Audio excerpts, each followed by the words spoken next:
Muy buenos días. Trabajo colaborativo 2, legislación laboral.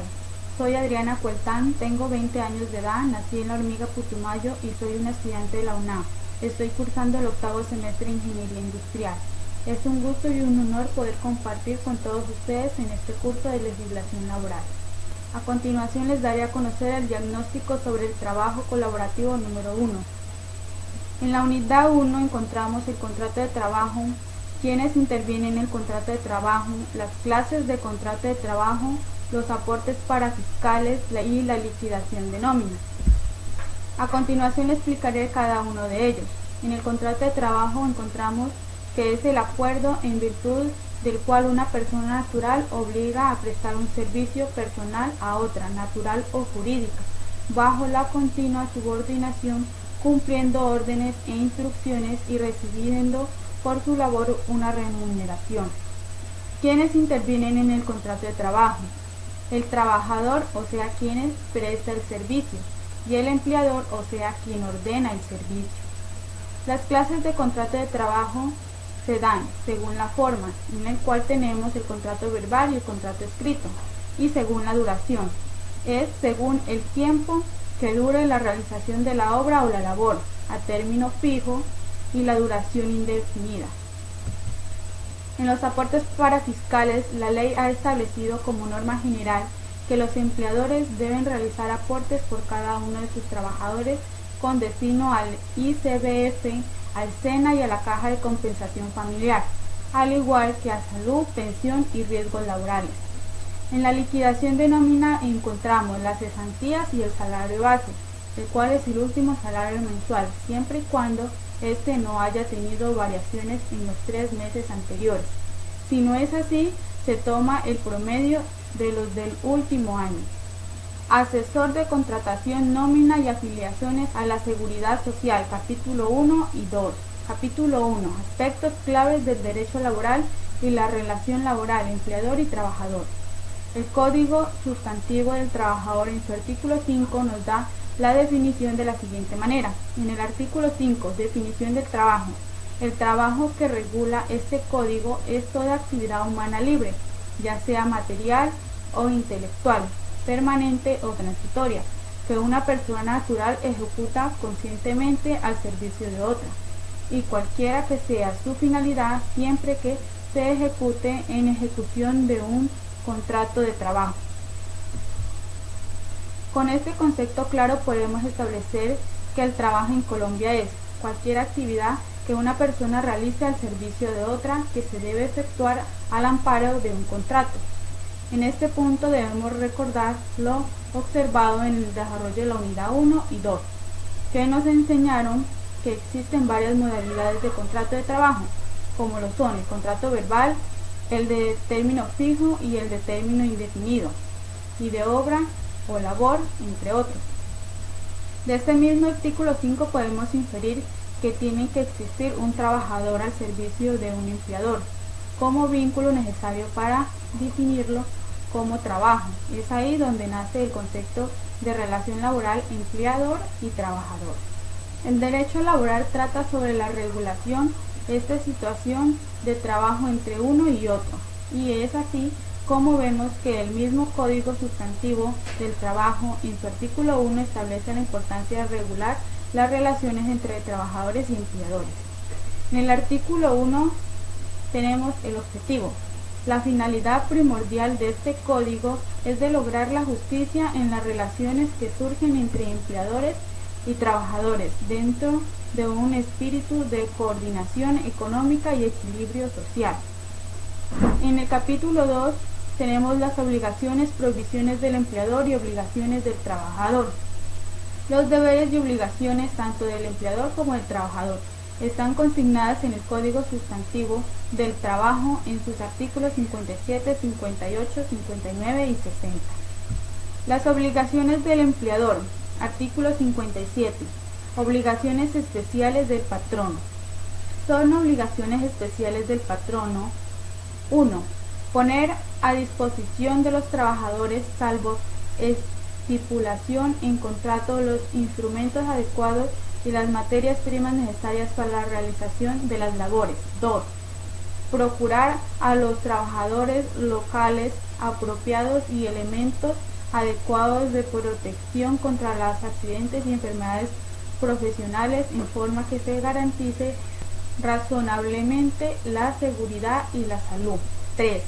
Prestar inmediatamente los primeros auxilios en caso de accidentes o de enfermedad. A este efecto, en todo establecimiento, taller o fábrica que ocupa habitualmente más de 10 trabajadores deberá mantenerse lo necesario según reglamentos de las autoridades sanitarias.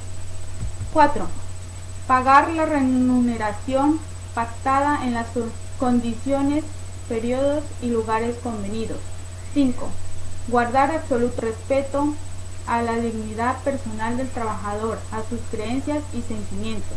6. Conceder al trabajador las licencias necesarias para la ejecución del sufragio, para el desempeño de cargos oficiales transitorios de forzosa aceptación, en caso de grave calamidad doméstica debidamente comprobada, para el desempeño comisiones sindicales inherentes a la organización o para asistir al entierro de sus compañeros, siempre que avise con la debida oportunidad al empleador o a su representante y que en los dos últimos casos el número de los que se asumen no sea tal que perjudique el funcionamiento de la empresa. 7. Dar al trabajador lo que solicite. A la expiración de contrato, una certificación en que se conste el tiempo de servicio, la índole de labor y el salario devengado. Igualmente, si el trabajador lo solicita, hacerle prácticas, exámenes sanitarios y darle certificación sobre él en particular. Al ingreso o duración, la permanencia en el trabajo hubiese sido sometido a examen médico. 8. Pagar al trabajador los gastos razonables de venida y de regreso si para prestar su servicio lo hizo cambiar de residencia, salvo si la terminación del contrato se origina por culpa o voluntad del trabajador. 9. Cumplir el reglamento y mantener el orden, la moralidad y el respeto a las leyes. Obligaciones del trabajador. Artículo 58. Obligaciones específicas del trabajador. Son obligaciones específicas del trabajador. 1. Realizar personalmente la labor en los términos estipulados, observar los preceptos del reglamento y acatar y cumplir las órdenes e instrucciones que de modo particular le impartan el empleador o sus representantes, según el orden jerárquico establecido. 2. No comunicar con terceros salvo la autorización expresa las informaciones que tenga sobre su trabajo, especialmente sobre las cosas que sea de naturaleza reservada o cuya divulgación pueda ocasionar perjuicios al empleador, lo que no obsta para denunciar delitos comunes o violaciones del contrato o de las normas legales del trabajo ante las autoridades competentes. 3. Conservar y restituir un buen estado, salvo el deterioro natural, los instrumentos y útiles que le hayan sido facilitados y las materias primas sobrantes. 4. Guardar rigurosamente la moral en las relaciones con sus superiores y compañeros. 5. Comunicar oportunamente al empleador las observaciones que estime conducentes a evitarles daños y perjuicios. 6. Prestar la colaboración posible en casos de siniestros o de riesgos inminentes que afecten o amenacen las personas o cosas a las empresas o establecimientos. 7. Observar las medidas preventivas higiénicas prescritas por el medio del patrono o por las autoridades del rango. 8. Observar con suma diligencia y cuidado las instrucciones y órdenes preventivas de accidentes o de enfermedades profesionales. Prohibiciones del empleador. Artículo 59. Prohibiciones a los empleadores. Se prohíbe a los empleadores: 1. Deducir, retener o compensar suma alguna del monto de los salarios y prestaciones en dinero que correspondan a los trabajadores, sin autorización previa escrita de estos para cada caso, o sin mandamiento judicial con excepción de los siguientes.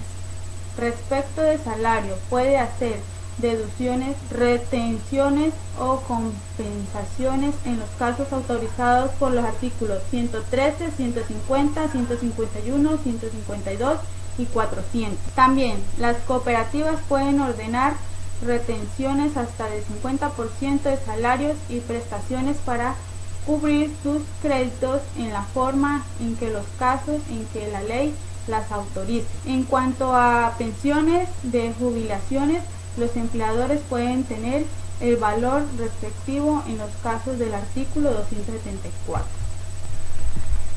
Obligar en cualquier forma a los trabajadores a comprar mecanismos o víveres en almacenes o proveedurías que establezcan el empleador. 3. Exigir o aceptar dinero al trabajador como gratificación para que se le admita en el trabajo o por otro motivo cualquiera que se refiera a las condiciones de este. 4.